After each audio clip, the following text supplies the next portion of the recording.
টেলিগ্রামের প্রতিষ্ঠাতা ও প্রযুক্তি জগতের ধনকুবের পাভেল দুরভ তার সাম্প্রতিক ঘোষণায় চমকে দিয়েছেন বিশ্ববাসীকে।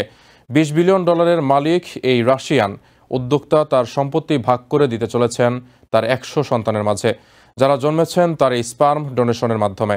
তবে এই সন্তানদের তার সম্পত্তির ভাগ পেতে অপেক্ষা করতে হবে 30 বছর বয়স হওয়া পর্যন্ত। 100-র বেশি সন্তানের বাবা হলেন পাভেল দুরভ। বিশ্বখ্যাত অনলাইন মেসেজিং অ্যাপ টেলিগ্রামের প্রতিষ্ঠাতা মাল্টি-বিলিয়নিয়ার দুরভের শুক্রাণু দানের মাধ্যমেই জন্ম হয়েছে এসব শিশুর। তবে শুধু শুক্রাণু দান করে বাবা হয়েই থেমে যাননি তিনি, দায়িত্বও নিতে চলেছেন সন্তানদের ভবিষ্যতের।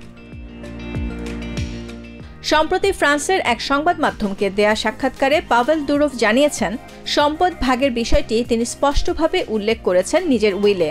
তিনি জানান, টেলিগ্রাম অ্যাপের কারণে বিশ্বের অনেক দেশই তার বিরুদ্ধে এবং নিজের জীবন হুমকির মুখে বলে তিনি মনে করেন। তাই কোনো অঘটনের আগেই তিনি তার সন্তানদের ভবিষ্যৎ সুরক্ষিত করতে চান।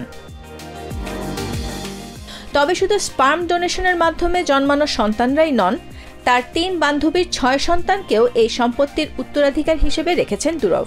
তবে এক্ষেত্রে দুরভের শর্ত, কেউই 30 বছর বয়সের আগে সম্পত্তির কোনো ভাগ পাবে না। গত 15 বছর ধরে স্পার্ম ডোনেশন করছিলেন পাভেল দুরভ। শুরুটা হয়েছিল এক বন্ধুকে সাহায্য করতে গিয়ে। এরই মধ্যে বিশ্বের 12টি দেশে জন্ম নিয়েছে তার 100-রও বেশি সন্তান। Nahid Sihan, TVN 24 news desk. New York থেকে সম্প্রচারিত TVN 24 টেলিভিশন বিশ্বজুড়ে বাঙালির কণ্ঠস্বর।